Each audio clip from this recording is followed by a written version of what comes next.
Good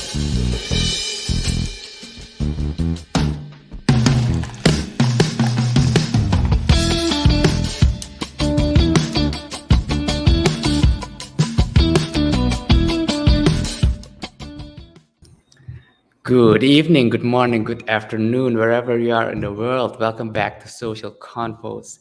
As you may have noticed, I am alone tonight. Well, not alone, but Jean-Luc is not here, so I'll be hosting today on my own. But we do have a guest, so we're gonna keep the intro really short, and we're gonna go straight into it. Today on Social Confoes, we have. Um, Someone from our neighboring country down south, the country of Brazil. And I want to introduce you all to Vitor Ungari. Did I pronounce that correctly, Vitor? Yeah, you did, Diego. Awesome. Almost a Brazilian here. Yeah, Peter, welcome to Social Convos. It's a pleasure to have you here. And just a brief introduction on Peter. Well, met is maybe not the correct word, but we encountered each other during the YLI 2022 program last year in June, July, which I also took part in. And so we're both alumni. But I'm going to give it to Peter to briefly introduce yourself, kind of like how did you get into YLI, what's your background. We're going to talk a bit about social entrepreneurship and the stuff you've been doing there. And I believe you are also you are a soccer player, and Brazil is very famous for soccer, football. So curious about that as well. But let's start off with you. Like, what's your background? How did you get into entrepreneurship? All right, Diego. One fun fact here is that for everybody who is listening, we had some online workshops before the going actually to the US for the Yeah, experience. yeah. And I do remember you because like the quality of your camera, it was outstanding comparing to an average webcam. And I was like, Oh, wow, man, this guy has an amazing camera. For like more than 100 fellows, they were participating. But I do remember because you asked some questions and then your video pop it out. Just a fun fact here. oh, But that's awesome. Appreciate that. talking about if I had like to put a clickbait here for about my life, let's say there's an article about my life, I would say like a former soccer player who entered the university to be an engineering and then fell in love or found himself in social entrepreneurship. So this would be a big summary of my life. My bachelor, I have a bachelor in food engineering. I studied in University of São Paulo. And when I dropped soccer, like officially the high level of soccer I was practicing, I said, okay, I'm gonna be an engineer. This was my kind of ambition back in the time. I said, everybody needs to eat.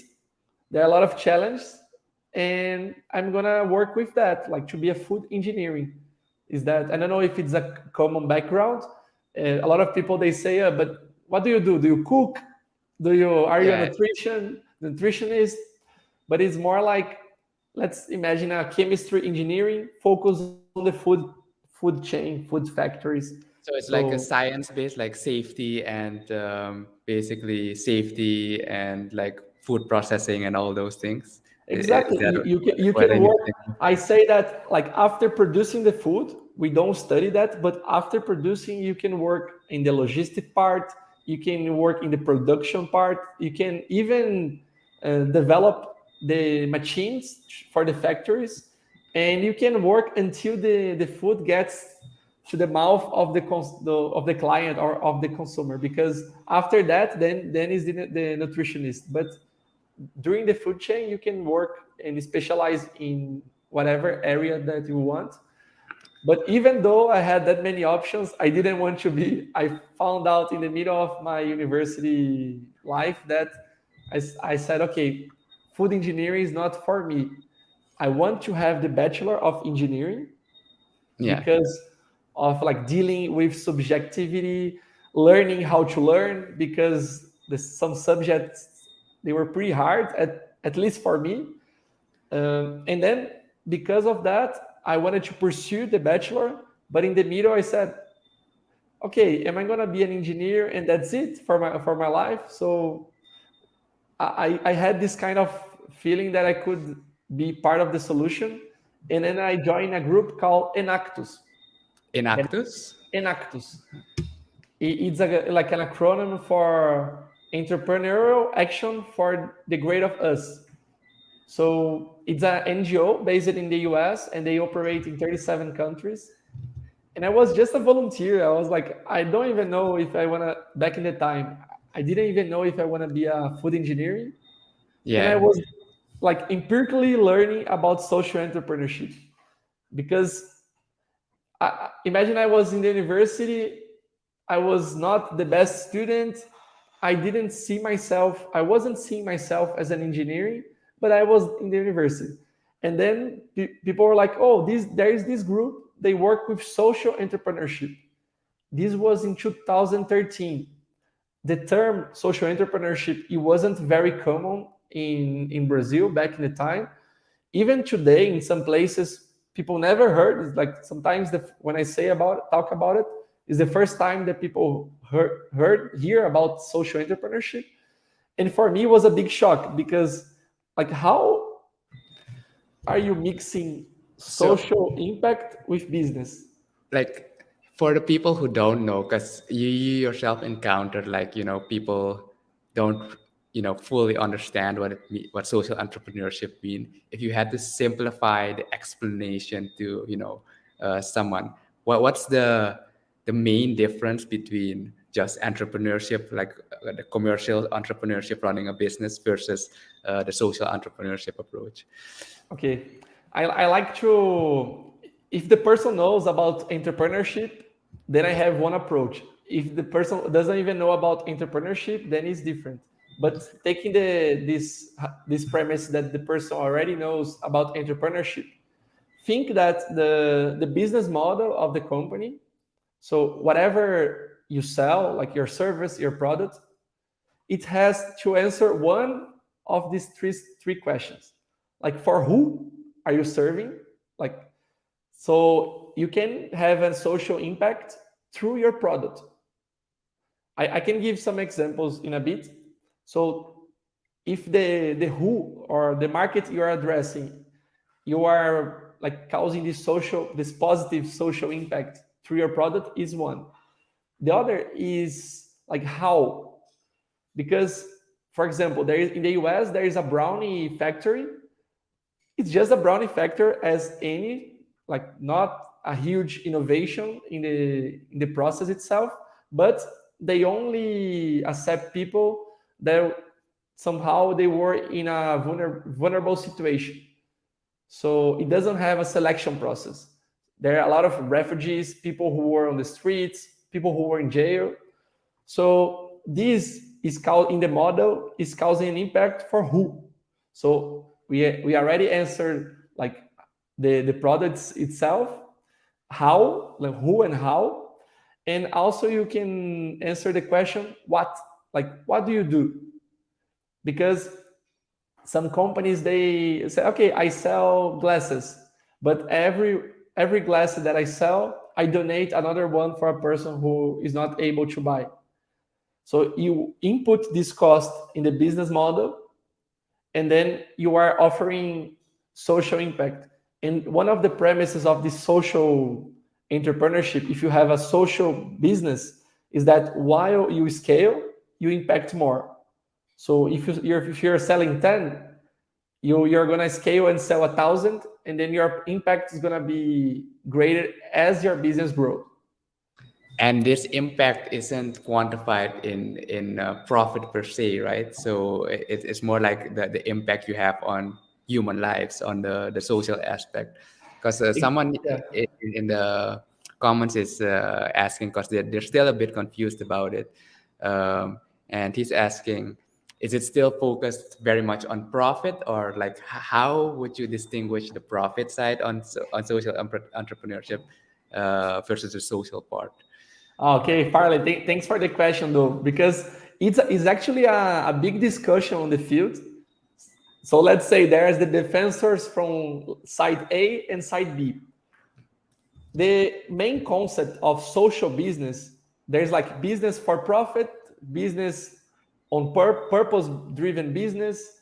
There are social impact ventures. I'm going to try to divide in two fields just to make it easier. One is social business. In the concept of social business, you get like you need profit because as you profit, you invest in your business and you grow. This is the logic of social business. But you don't divide this profit with, for example, shareholders or with the entrepreneurs. Let's say your business grows, you can pay yourself a bigger salary, but of course, you need to pair that with the market. That's something that makes sense. This is a social business. So you reinvest everything. Like a social impact business, like the model itself is the same, but the person, the entrepreneur or the entrepreneurs, they can decide what they do with the profits. They can, for example, get half of the profit for them. They can reinvest half of the profit.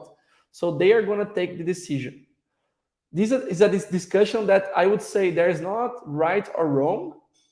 It depends because if you take all the profit for you and you don't grow your business in the medium long term, maybe you're gonna break because the model it won't sustain itself. Right. So from what I'm hearing there is that on the topic of it's still very much commercial, profit driven, but the deciding factor is how you use that profit afterwards, like the decision split you make on how to impact. Am I Yeah, understanding that correctly? no, it's right, and it's interesting, Diego, because, for example, at least in Brazil, if you take the juridical part, like the legal part, there is no such in the legal part. There is no such social venture. It doesn't exist like legally. We have the three sectors. The first is the public one, the second, the companies, and the third sector, the NGOs. And normally this social entrepreneurship, it's called sector 2.5 because it's something between the private sector and the third sector. But legally, there is no such ventures. You if you go to open a company, you can say, oh, I'm a for-profit or I'm an NGO. You cannot be a 2.5, but your model, it depends. I have a joke with my friends that I say, if your model is more like an NGO, you can say you are like 2.9999, almost an NGO, but you do have a business model. In the other extreme, you're like 2.0001, you're almost a normal venture, but you do have a purpose on your business model. And then there is a spectrum on that. That's an interesting way to put it, like the numbering system. Yeah, one is the public sector, number two the profit, and the three the NGOs. Because something that a lot of NGOs struggle with is especially the funding, financing part to sustain their, so to speak, impact that they want to create in their communities or um, environment, right? So Exactly. and I think this is just a conclusion or assumption, like that's where the merging of social entrepreneurship or like for profit happened. I remember during one of our wildlife company visits, yes, we were visiting an accelerator or something, but uh, the one of the guys explained, you still need a working business model, for profit business model, if you really want to impact people, because at the end of the day, that's what sets things in motion. Yes, you can have a great goal to impact people's lives, etc., but you need resources to make that happen. So Exactly. yeah, so where do you fall in if you're using your spectrum from 2.001 to 2.999? Where would you place yourself currently in that spectrum? Okay. It's a good assumption that you did, like where it came from, because it's trying to get the best from each side. It's not saying that NGOs like they are wrong or the private sector is wrong. Just take the best of each side and apply to your business. Now answer your question. Which one am I positioning? I would say right now we are at Arica around 2.3, 2.4, just like to the middle a bit to the private one. But yeah, that's just as I would define now the Arica. Okay, here's another interesting question from Farley. He has an example here, like kind bars. I'm not sure I'm familiar with them, but I assume they're kind of nutrition bars. But they focus on the social aspect, but they grew into $1 million company, uh, which left them to believe that they focus on profit. But a lot of companies also use that corporate social responsibility as tag write-off, especially bigger companies. How does that sit within the social entrepreneurship spectrum? This is actually an That's a interesting good question. discussion. There's a phrase that says that you can fool one person forever, or you can fool a lot of people for a while, but you cannot fool a lot of people forever. So, like, what I think about that, there's also a term. It's called greenwashing. I don't know if you Yeah, guys are familiar with, I'm familiar with it. but it's basically, let's assume that let's imagine that this big company that does one charity, so donate a money to a local NGO. Of course, this is important to do. The NGO, let's assume that is doing a good work with the community. But these companies, like, they pollute rivers, they treat very bad their employees, they have a extortion business model, very aggressive, they break their suppliers, they do everything wrong. But they donate money for the NGOs, and they market that, they put a lot of marketing on this process, and they sell themselves as we are, like, you open their website, you think you are in the UN, like in the United Nations, when you open the website of the company. So this is what one extreme of what we call greenwashing. Now, taking to a more like entrepreneur, like, let's say now my reality, like, in my company we are only 4 people, so we are in the beginning. I think we still have a journey to go on. But as I talk with entrepreneurs, like social entrepreneurs, that they got pretty big in their business here in Brazil, and they even expanded to other Latin American countries, it's always a trade-off. It's like, okay, in the day zero, you have your social impact thesis, you have a model. If this model is working, supposedly you're growing. In the example that Farley gave here, it can happen that the entrepreneur, as a human being, during the process, he loses him or herself, because the impact has to be genuine. This is a premise that is very hard in the beginning to. It's like, it's every day. Like, if I say I'm a social business, there is not a finish line that I can cross and I'm gonna be a social business forever. This is Yeah, pretty. at the end of the day, you're still a business, and you Exactly. need to generate income, right? Exactly. And you, every day you make this kind of trade-off choices. Sometimes that's why I say I'm in the middle, because sometimes I need to take a project that's gonna get more income and less potential impact than another project that would get way more impact, but I would break as a company. So I live these dilemmas, I would say, almost daily in my company. But the point is, we always look back to why the company exists, what causes our reserving, and this is your, like, your main, our main compass in the Yeah, company. basically your core values, right? Like Yep. why did you start? And Yeah, and Diego, I would say also thinking about the stakeholders' perspective, because the average capitalist, they it's shareholders focus. right, So, okay, I need to get profit, whatever it takes. It doesn't matter if people get sick in my company. It doesn't matter if I'm polluting another country, if I'm doing whatever bad. But the point is, I'm getting profit for my shareholders. We try to change the perspective and look at stakeholders' perspective. In the short term, maybe you get less profit, But we believe in the medium, long term, you create better connections, and this is going to sustain our business model in the long term. How would you, like in a pure for-profit business, it's easy to gauge how I'd say successful company is, because the biggest indicator would be profit for the stakeholders, as you just mentioned, Mhm. right? How would you gauge, or what metric would you use to quantify like impact? How can like social businesses uh, actually measure up impact if they had to put it on a scale versus profit, and to Okay. see like, hey, they're actually doing something? I think it's easier to answer as an example because I'm assuming that a social entrepreneur, I'm not saying that everybody needs to be a social entrepreneur. We need people with the social awareness and conscious working in the government. We need these people working in the third sector. I think each sector has its own responsibility in the society.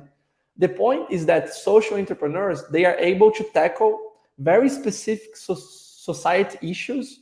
It can be social and environmental. It can be only environmental, social.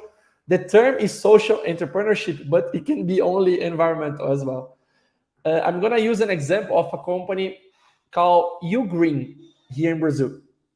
Ugreen, basically what they do, they collect potential recycling material, they separate, they recycle, and they send to the companies that share the company. Some companies, they share this waste with them, and they send like a code. This is the how you track your waste. This is a service they provide. Also, when they recycle, this material is not trash. It's an input for another factory or another process, and they sell that. So this is their business model. Of course, they need to get a profit, so they do look for that as well. But the more waste it comes from to them, the less waste will go to like an open air trash. Yeah, they basically try to repurpose it or upcycle the materials to get reused again in a sort of like circular economy model, right? Exactly. So they can even measure that in carbon footprint, for example. Mm. So like they are reducing the carbon footprint of some chain of a company, for example, because this waste would go to some to another place. So this is something that they have like parallel to the profit goals. But the point is their decision should not only look for the profit part, because if you do that, you cannot even call yourself a social business or a social entrepreneur. The point is, because I'm doing the social impact, I'm getting profit. So the profit is like, it's almost that I say, for example, as a human, I don't live because of the blood. I have blood on my vein, To live. yeah, to live. I mean, this is not my purpose. The same of Yeah, the company. The money is to sustain the impact, not the opposite. right.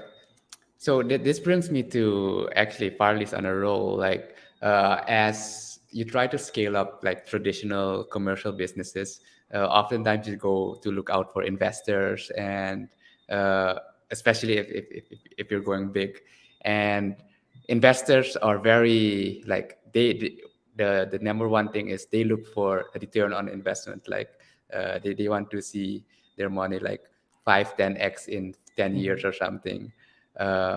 So how hard is it for social entrepreneurs to get investments of, or have a conversation with investors? I Okay. assume you've experienced this as well. Yeah. Uh, We got actually an investment in June. I was in the wildlife program in the US, so remotely we spoke with the investor and we succeed on that. It's so many variables that I will not separate like average entrepreneur and social entrepreneur. I will just say some trends and something that I see happening in Brazil and in other countries as well. Uh, I'm gonna explain later about ESG. It's like the environmental, social, and Yeah, and governance part. governance. Yeah, Yeah, I've heard of ESG. and this started in the financial sector.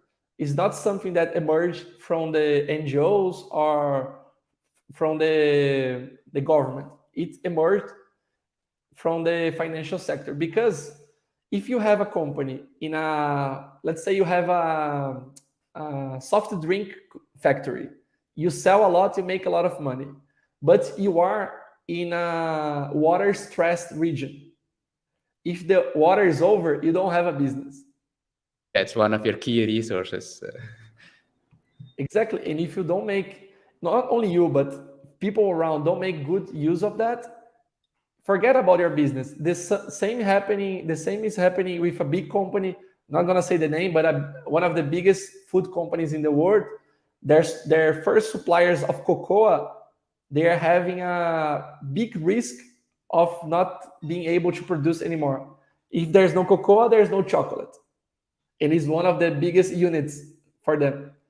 So ESG is risk, and investors they also look for risk.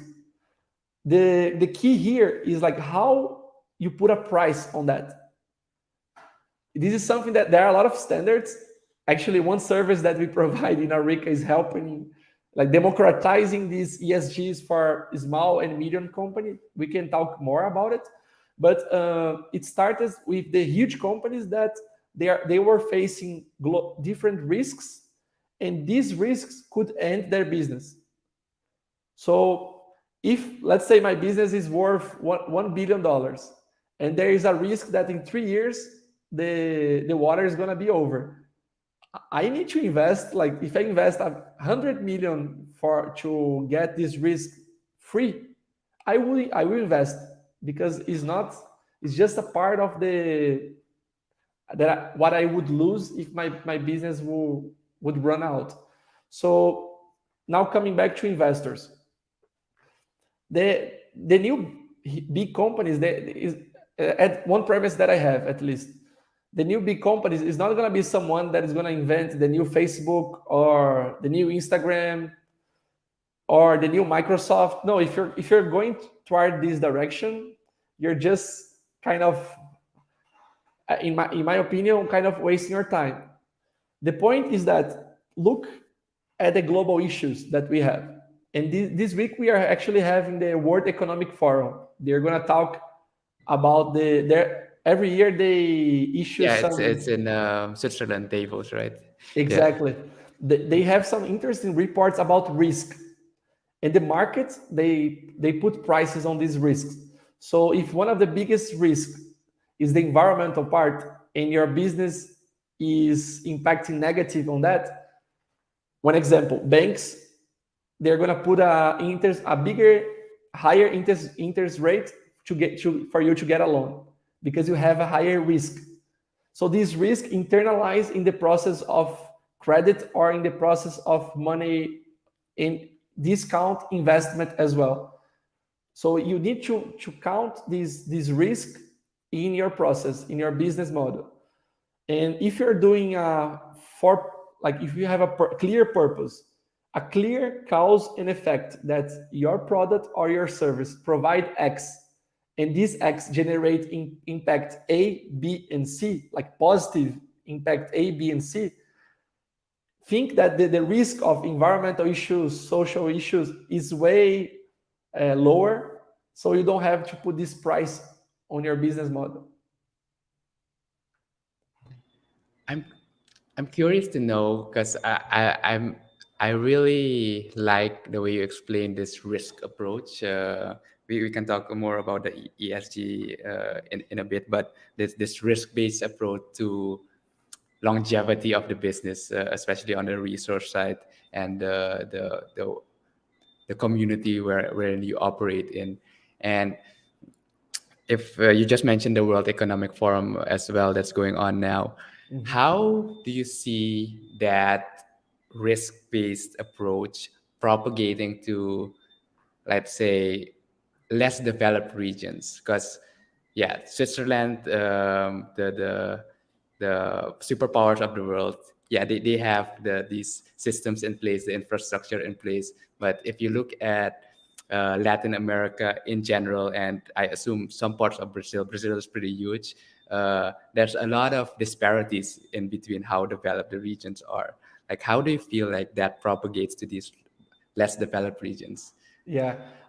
First, I would really recommend people to watch or to read about the reports that happened in the last UN climate change conference that Oh happened yeah, the in COP in Egypt. Egypt, yeah, the COP Exactly. 27 or Because this was 26. like your exactly question, exactly, it was the main topic of discussion. Because let's say the developed countries, they develop themselves on top of the other countries, and they create a lot of negative, a lot of externalities, environmental, social, a lot of inequalities, and they have the power, money and power right now. So how can they say to a like underdeveloped country, oh, now you cannot pollute? I polluted my whole life, I developed because of it, and now you are actually in this process, in this journey that I've been to, but now you cannot pollute. But they don't give the how. So this is a huge discussion, and I can say something, some outputs of this discussion, but like that, it is still going on. It's important to say that, Yeah, it is a continuous discussion. because there is actually a fund.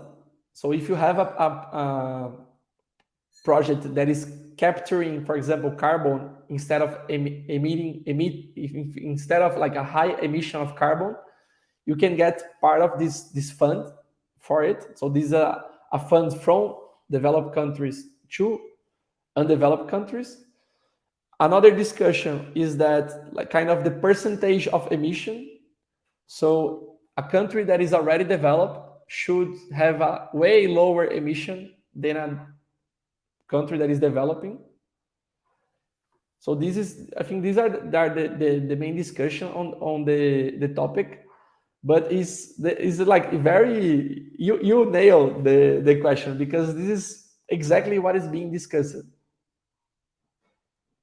Yeah, because that's especially on the fairness part, right? Even if you scale it down to a smaller company, now we're talking on a global level, but if you scale it down on a smaller community, some people or some companies got to the way they are through certain processes, and now these processes are being like kind of restricted or forbidden because now they see the effects it has later, and they kind of had this, yeah, I don't want to call it a shortcut, but kind of a shortcut to commercial profit, so to speak. Yeah, exactly. My approach, it's important to say that I'm an optimistic person. So I have this bias, even though sometimes the things get crazy around. But uh, from my approach, what I see, Brazil is as you said, is a huge country, and we have some very urge issues to work. As a social entrepreneur, if I have the lens of a social entrepreneur, I say this is opportunity. Right. Like social issues, I wish that there were no opportunities for social entrepreneurship in Brazil, because that would mean things are okay. People have opportunities, people have education, health, I food was access. about to say that that's an interesting wish to have, to wish that there are no opportunities. Exactly, exactly. I mean, a social venture or even an NGO should have the goal of not existing anymore, because it means the problem is solved. Of course, this is an utopia, but No, that is very interesting. The goal is to not exist because then the problem is solved. I actually like that take. But then I have a follow up on, you have a problem now, and you're, as a business, as a social entrepreneur, you're striving to, take on this problem, to solve this problem. And of course, you can't solve a problem just on your own. You need there's many stakeholders involved, there's a community involved, and you've been involved in, developing and engaging with communities. So how uh, do you see community development and encourage them to see the vision of the social entrepreneur, or the purpose of the social entrepreneur. Great. I work in different kind of projects. So I work with 10, like a project that would impact 10 people. For example, 10 women in Brazil that we wanted to develop some skills and introduce them into the market, until a network of 3,000 university students that they were working with literally 100,000 people around Brazil. So like this was the range basically. But the point is, it's pretty similar. First, take out the superhero clothes. Be very humble. That like we have a phrase in Brazil. I don't know if it's gonna be that great in English, but it's like, who do you think you are in the line of the bread? I don't know if you heard. How do you say that in Brazil, in Portuguese? Quem é você na fila do pão? Okay, if anyone understand Portuguese, tell me if that hits. No, But yeah. So what does that mean again? because people have this habit here in Brazil to go to the kind of the bakery to buy bread. And if they go almost on a daily basis, because it's very fresh, the bread, and it's kind of hot, so it's good to have breakfast. So, and because of that, there's a big line. And this sentence, this phrase is that if you are in the front of the line, you are more important. If you are last in line, you are less important. And some people, let's say, oh, I have a high status, and and you say something to me, who are you in the line of the bread? So this is kind of the joke, or the quote here in Brazil. And I say that because to work with social development, you must have this kind of humble feeling that you are a small part of the solution, and it's not a formula. It's not something that you say, oh, 1 + 1 is 2, because this is a simple problem to solve. A social issue is a very complex problem with a lot of variables, with high historic context, conflict of interest of parts, because there are people who are causing the problem, or organizations, and people who are being impacted by the problem. So this is the feeling that try to be part of the solution. And I can go on with that if you want, but yeah, I'm very interested. okay. Like the humbleness, yeah, understanding. So Yeah, this is the first, that like be humble and know that you have a limitation, because everybody does. And when I was beginning very empirically to do these projects, I was just a university student who didn't even know if I want to be an engineer. But I kind of had the feeling that working with social development, I was connecting with my human values somehow. You know, this kind of feeling that, okay, I'm part of the solution for someone. And this was kind of boosting myself to do more.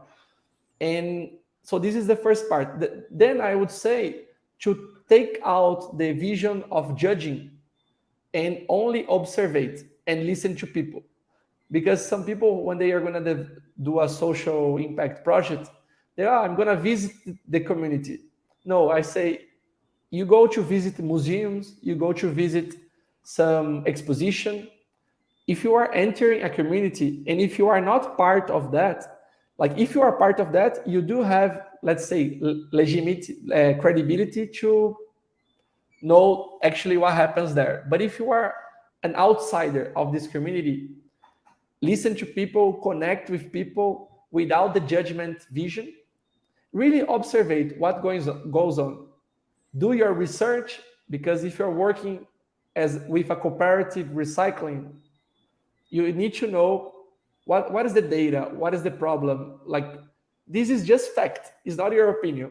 You're just looking at facts. And then after reuniting all of that, observing, talking with people, connecting, you start developing your opinion and your vision on the issue.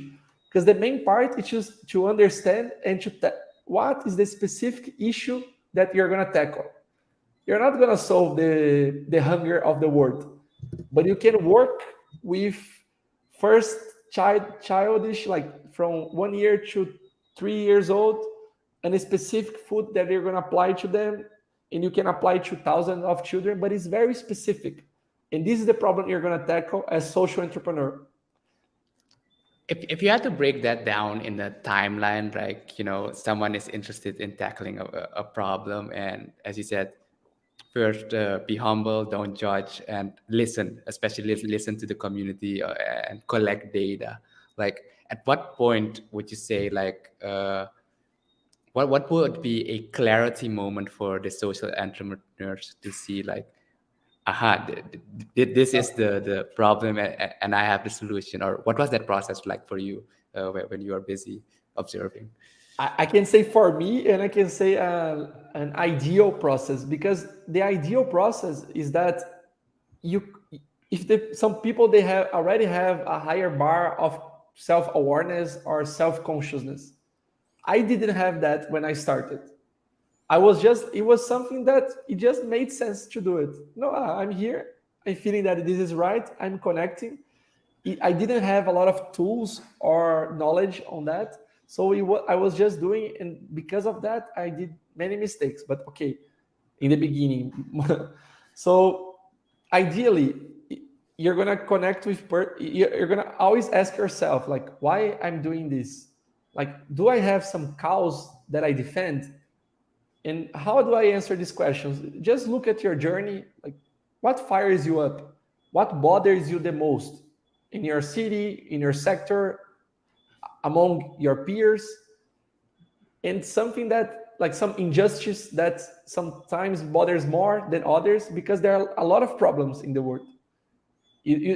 I don't recommend you wake up, solve the hunger issue, and then after lunch, you're gonna solve the recycling thing, and before sleep you are gonna solve gender equality. Yeah, you gotta focus. You gotta commit to, what you're doing. Exactly. And as a project, even social project or average project, you have three things: the time of the project, the resources you need, so, and the scope you're going to do it. If you say that you have, and if you are the manager of the process, try to choose at least one of the mistakes that I made is that I received a project with all of these three closed, and it wasn't a good experience, because if they say, oh, there is this amount of money and this is the scope, I can choose, okay, in 1 year I think I'm able to deliver that. If they say you have 3 months and this is the scope, I put a price. So this is just an example of doing it can be even an average project or a social impact project. But the main part is understanding the problem. People underestimate that a lot. They think they understand, but if, like, how can you understand hungerness if you have food every day in your house? Yeah, and oftentimes I think they have a solution in mind, but it doesn't match the problem that they're trying to solve, right? So they're working the opposite way around, or they made a product and, like, okay, but it doesn't fit in this environment. So I think that's, if you go back to traditional, business, like the product market fit. So I would call this the solution market fit, basically. Exactly. Yes, exactly that. Because the people who, like, you are doing your project for someone.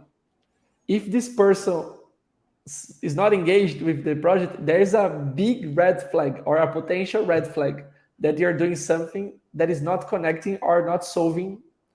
The person is not seeing value on your project, because, and you can see some signs. So this engaging part is one of them. So in that context, I see Farley had another question. I'm going to bring that up in a second. But yeah, there's different stakeholders, and, you need to engage them. And one of, a stakeholder that's everywhere, and, that everyone has to deal with, is the government, right? The public sector, the Yeah. government. So, in that context of, finding a solution, how does the government fit in social entrepreneurship? Like, how important are they? It's a huge role of importance. Sometimes people they think that, okay, even for the third sector, not only for social entrepreneurship, they think, but this is the government role. And I would say, ideally, yes, but we live in a real world, not the ideal one. Because ideally, the government would provide education, like of quality, health, safe, everything that we know is a human right, but actually is a human privilege because a lot of people they don't have. If, for example, if you are watching this, probably you have internet. This should be a right, but it's a privilege. So okay, this is just a disclaimer. But thinking about it, I see how is the social entrepreneur interacting or complementing the government. Because I'm not saying that, for example, the social entrepreneur should compete with the government, but to develop a public policy, for example, because I was part of the youth, I was a youth advisor here for youth public policies in Brazil. And to develop a policy that's going to be effective, you need, if you are able to test, if you are able to, it's like a lab. If you have something that some flavor that you can have about how this policy is going to impact before throwing out actually the policy, I see social entrepreneurs as this kind of source that they can test solutions very fast, way faster than the government, way cheaper as well. And their output of the social entrepreneurship can be the input of a policymaker, for example, this interaction. So we saw that here in Brazil for health. We saw that also for education. So like the entrepreneur, they were solving a very specific type of education for people with disability, and it became a policy in a city. Because the policy, as you guys know, it can be a city policy, public policy, a state, or a national. Because sometimes when people think about policy, they only think nationally. Yeah, in our case, we don't have that many levels because we're very small. But I do understand on a scale of something like Brazil and the United States, like it's like multiple countries in one level.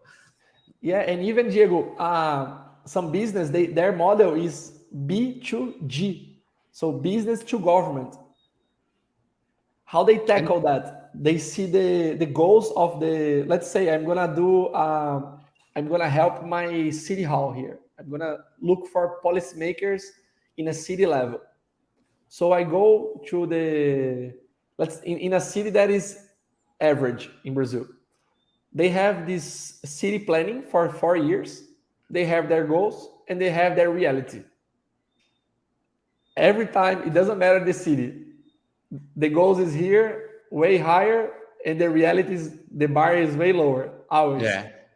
We are talking about politicians as well. So a lot of promises and normally far from reality. But they do have their priorities. If you, as a social entrepreneur, let's assume that you have a solution for education and you are tackling education for people with some special disabilities, some special needs. This is a priority for the government, but they are not able to tackle effectively this issue. And you have already a solution that you know if you invest $1,000, it impacts A, B, and C. You already have this cause and effect component. So to scale that into a policy, it's easier than developing from zero. So on the policy spectrum, and usually it's like businesses that kind of introduce policy to government first because they do something and then the government realizes like, okay, no, we need to adopt this or we need to restrict this to a certain degree. In that context, how do you imagine a social entrepreneur approach the changing of governments? Because usually it's a long process to introduce a new policy or something. And as governments change, sometimes you got to start from zero again, because then basically the stakeholders or the person of contact within that department or within that body of government isn't there anymore. And there's different interests, as you said, it's politics. So how could a social entrepreneur approach that, this B2G model? Diego, if I had to say something on that, my point would be, at the same side that is a huge opportunity to scale your impact through policymakers, this is a huge risk, because if you change, let's say, from left to right or from X to Y, whatever, these people, they sometimes they don't want to continue a good project. We have this in Brazil. There is actually a policy that is working, but just because it's from the other government, the new one, he or she wants to end that, because doesn't want to give the accomplishments or share the accomplishments from governments that think differently. So this is a huge risk. So if you have a B2G model, my recommendation would say, think about at least have a plan B or have a side business model, because you can serve government and the final consumer or another company. You are allowed to do that. But and also another, if I'm able here to give another recommendation, would be, at least this makes sense in Brazil, but that is not common for the government to be the first buyer of your solution, because you do need to have already some results or some proof that your solution works. Yeah, proof of concept or a leverage that, that they even consider it. Exactly. I would not go like first, oh, let's go to the government, try to do my pitch here. It's a huge chance of failing. Got it. Yeah, and completely understandable. And especially with, because entrepreneurship is risk, and it's basically risk management that you gotta do to a certain degree. But yeah, I'm just looking at the time real quick. I think it's been very interesting to go a bit deeper on, the social entrepreneur aspect and different ways of approaching it. And thanks, Farley, for the questions as well. So I want to shift the conversation a bit more lighthearted. Talk about a bit about your Wila experience, Okay. and then close up. So you also got selected for Wila last year. So what was your experience like from like the start, and which city were you placed in? I was in Salt Lake City in the Utah state. Oh, Salt Lake City. I actually went there after I finished the program, just for visiting. I had some friends there. Nice. But yeah, I was in Portland, so we were pretty close. So you were there with Ruiz, I think. Yeah, we met there. Ruiz he was already an alumni, Yeah, a he's from very 2021. active alumni, and we had the pleasure to meet in person. Yeah, I think he's in Indonesia, Bali now or something. So he's there on another program for his master. So hey, Ruiz, glad you could tune in. That's So nice. what was in that experience?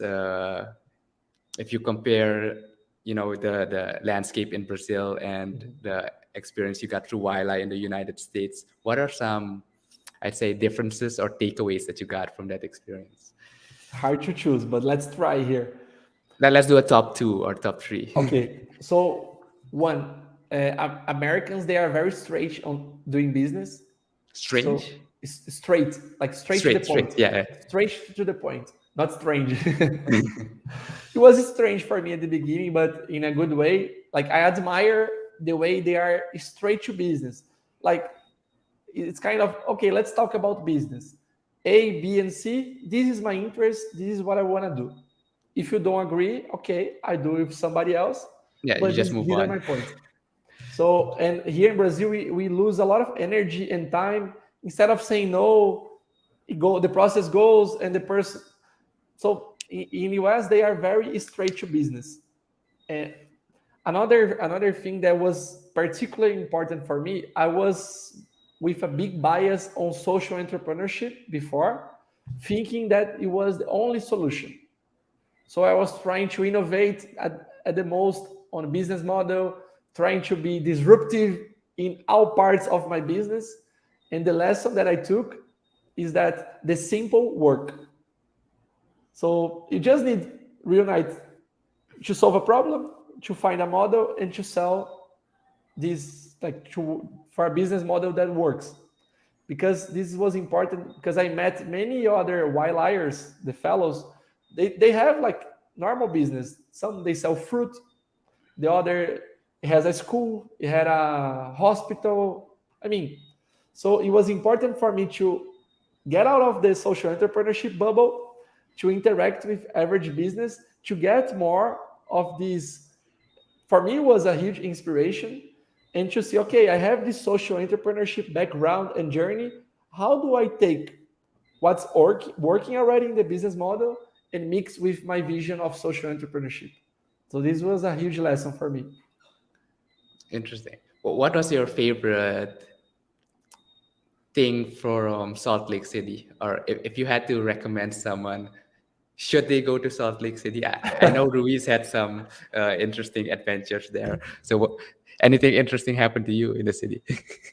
Yeah, before recommending, of course, I need to give a disclaimer, because the people who were with me, they were so amazing that it was like the best city to be in for me in the US, because of the people who were around me. So after this disclaimer, it's an amazing place for you to go if you like landscapes, like mountain. On winter, right now it's all snowy, so it's a beautiful place to ski. I'm not that good with that, but I love like walking, doing some trails, and it was beautiful with these landscape views.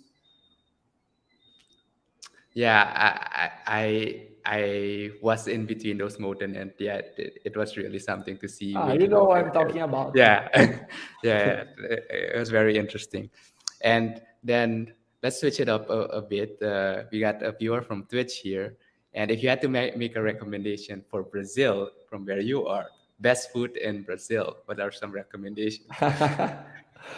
Oh my god, I'm a huge fan of the culinary. In Brazil, we have these jokes among our friends that depending on the region you are, you're like small. There are some small countries within Brazil, because if you are in the north region, like the kind of more exotic culinary with Amazon fruits, the açaí is amazing in Oh in yeah, the north. I remember I tried it.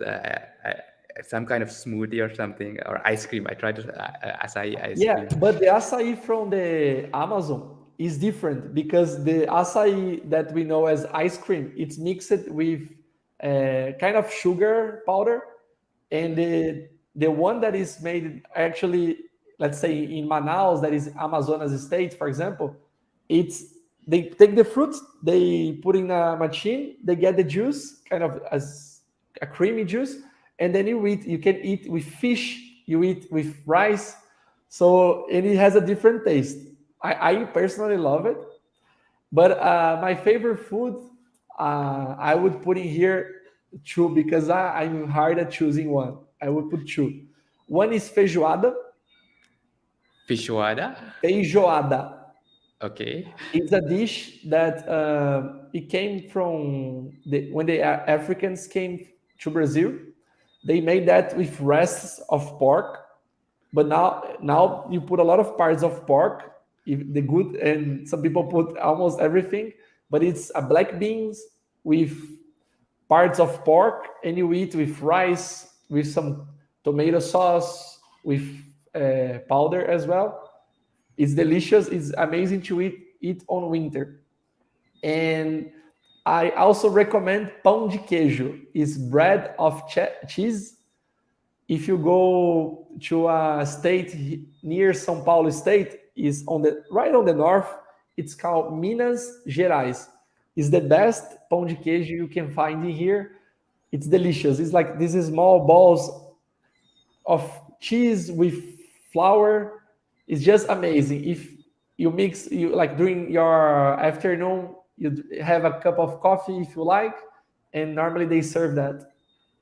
Interesting. Well, there you have it, guys. So if you're heading out to Brazil or to Tomorrowland, maybe, because yeah, I saw Tomorrowland is in Brazil. What state is it that in? I I, I think it's even I think it's in Let me check because Yeah, I think it's in São Paulo State. that's one of the biggest like music festivals in the world, right? Yeah, it's actually close to Campinas city. It's in a city. It's called Oh, Itu. that's near to you, right? Yeah.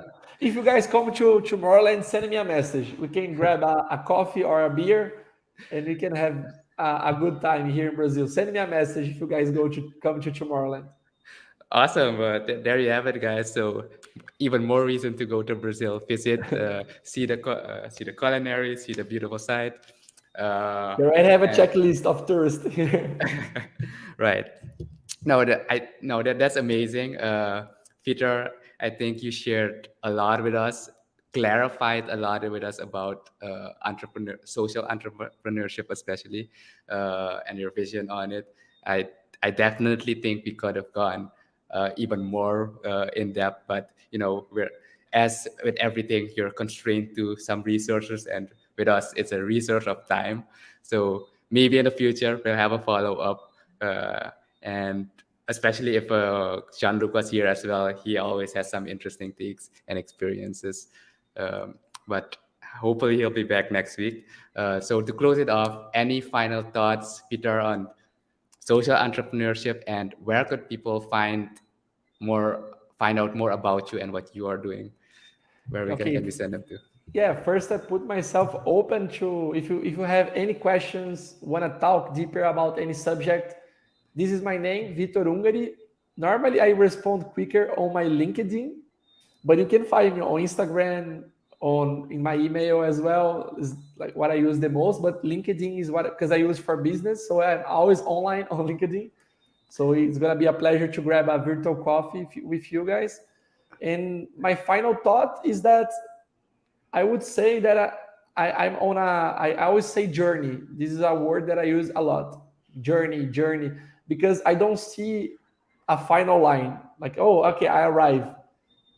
Okay, you have milestones, but it's always about the journey of being a better human.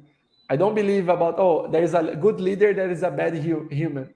So I always putting energy to be trying to be a good person or a better person, and it's every day it's a current test. Some days, sometimes I say, okay, this day I'm like further to be a better person than I wish. But in the long term, this is the journey that I'm going through. Like I don't want to be better than Diego or better than Ruiz. I just want to be a better Vitor. So this is very important for me, and it gives like some mental peace as well because we are in a world that we compare everything. So this brings Yeah. mental peace, and I put a lot of value in the journey that I'm going through. So this is the my final message sharing with each one of you guys. No, I think that's an amazing way to end it, and we look forward to seeing more of your journey. Definitely, amazing journey. And to everyone tuning in, thank you for tuning in. Thanks for the questions. Thanks for engaging. And as you know, these episodes will be published on the website at the end of the month, and you can always rewatch or re-listen on YouTube, Facebook, and LinkedIn. If you have friends who you think would be interested, share with them, especially those for this episode interested in social entrepreneurship. I think they will have uh, lots of takeaways from this. But with that being said, thanks for tuning in, and we will see you again next week on Social Confoes. Bye bye. Bye bye.